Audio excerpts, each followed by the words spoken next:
And we start with the subject of a tragedy in the educational compound of one of the schools in the central region. And it was a tragic death of some 6 kindergarten pupils as a wall collapsed at Bremaya Sukuma, which has got many other schools in similar situations alarmed that the same fate could befall them now or in the near future. Pupils of PSKMA Primary School in the Ashanti Mampong municipality found themselves narrowly escaping death some 5 years ago. They, however, survived and 5 years on continued to study in the same structure, which has become a death trap. The authorities are appealing for support, saying the 4-classroom block built in the 60s by the Kokobin community has become weak, riddled, and with cracks and might soon collapse. Our colleague with Love FM, Erastus Asaridonko, filed the following report. The Patase Sisiase Kokobin PSK for short, MA Primary School was built in 1965 through communal labor. Since then, the community has been repairing and maintaining the structure by themselves. But lack of funds and support, coupled with failed promises from government officials, is gradually weighing down on its rehabilitation. Fear of a collapsing school structure has led to a decrease of the school's population from 275 to 118. These children study under dangerous conditions. These walls are very old and they have started giving way. You can see that parts of it have already fallen off. Do you have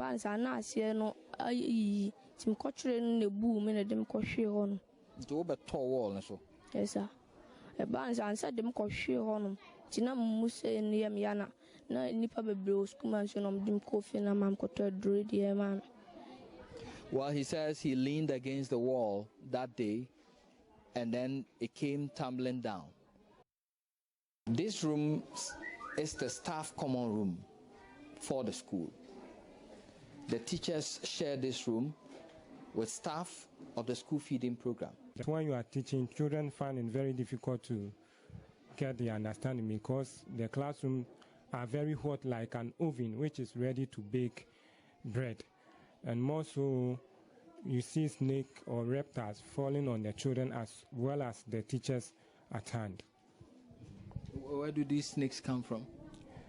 There's a big tree in front of the school, so they come from this tree. There have been suggestions that you move from under the shelter, which is of course very dangerous for the children, to conduct classes under the trees. Do you think it's a good idea?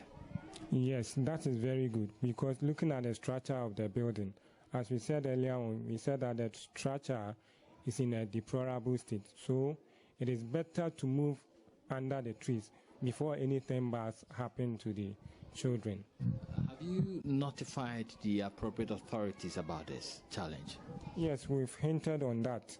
We've written letters to the municipal assembly. We've also written letters to the Director of Education, Mampong, in the Ashanti region.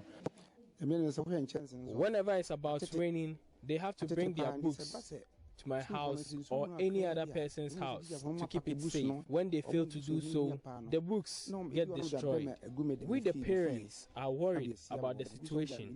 If we pull down the structure, our children cannot get a place to school. There are only few trees on the compound which cannot provide shade for all the pupils if we decide to put them outside. Well, it's lunchtime, and as the children queue for their lunch, they live naively of the dangers that exist in the environment where they are supposed to get knowledge. A stitch in time, they say, saves 9. Reporting from Kokobin in the Mampong municipality, this is PSKMA Primary School. Erastus Asaridonko, reporting for Joy News. Now let's move on. As Ghana is considered as a middle-income country, we also know that we have a lot of children who live in poverty. According to the UNICEF 2016 Ghana Poverty and Inequality Report, The proportion of children living in poverty has increased by around 25% in the last few decades. In their quest to implement the UN Convention on the Rights of the Child, SOS Children's Village Ghana has taken to alternative care for vulnerable children. Speaking to Joy News on the sidelines of the inauguration of new association members, the program's director for SOS Children's Villages, Rosamond Boama, indicated that the institution has various frameworks to enable and enhance their care for vulnerable children. We don't bring children here because of poverty. We won't take a child from his family on the basis of poverty. We didn't use poverty as a criteria for vulnerability. Maybe the child who is being abused is vulnerable, and therefore we'll pull the child. But when both parents are living with the children in poverty, we will rather support the child or support the parents to be able to take care of the children. Community strengthening program, where in the communities like Ashaman, we strengthen the children in their families. We don't take the children away from their families. Board Chair Max Okojo Atakra disclosed that their main goals are to ensure that by the year 2030, more children will have a loving home and an equal chance to succeed in life, and also lead the world as the most effective childcare movement to make sure that no child grows up alone. The National Director of SOS Children's Villages Ghana, Alexander Markekula, touched on the number of children the 4 SOS centers in the country have assisted. Our educational project of Quality Education Now has successfully reached out to a total of 24,000 children, covering 74 basic schools, and also assisting 465 teachers to ensure that these kids pass their basic exam every year. And our SOS Safe by Mother program has succeeded in providing free cervical cancer screening and treatment to over 31,000 women from all the regions in Ghana. The SOS's educational project is dubbed Quality Education Now. Now we have to go to Parliament, and the House Committee investigating bribery allegations will resume sitting today with 4 witnesses, including the Boku Central Member of Parliament, Mahama Yariga, expected to appear. The committee started its probe last week, where Chairman of the Appointments Committee, Joseph Osei-Wusu, who stands accused of receiving the alleged bribe, gave testimony. Today, Monday, MP for Noctongs, Samuel Okudzeto-Ablakwa, Minister for Energy, Boakye Jako, Minority Chief Whip, Muntaka Mubarak, and Boko Central Member of Parliament, Mahama Yariga, are expected to give their testimonies. Ahead of that, Mahama Yariga, who first made the allegation, told Joy News he's prepared to give an honest testimony today. You are going to speak the truth. Do you need a lawyer to mediate between you and the truth? You don't need a lawyer. So that if you saw me here, I didn't come with a lawyer. Coming to speak the truth, you need a lawyer to maybe to guide you. Yes, I'm a lawyer myself, so I know that sometimes you need lawyers to guide you.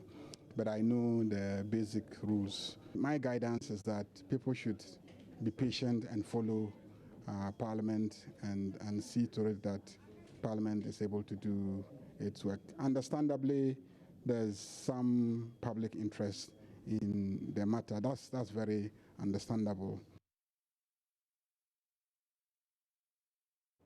And before we end the tidbit, he may have lost his bid to represent the Upper West region at the Council of State, but Bankogana Jama Matara is bent on redeeming his campaign pledge. The marketing and communication expert says the region needs to work to conquer what he calls poverty of the mind through education. A recent survey has revealed 16,000 children are not in school in the Upper West region, but despite placing last in the elections, now Matara is determined to increase enrollment in schools. Rafiq Salam has more.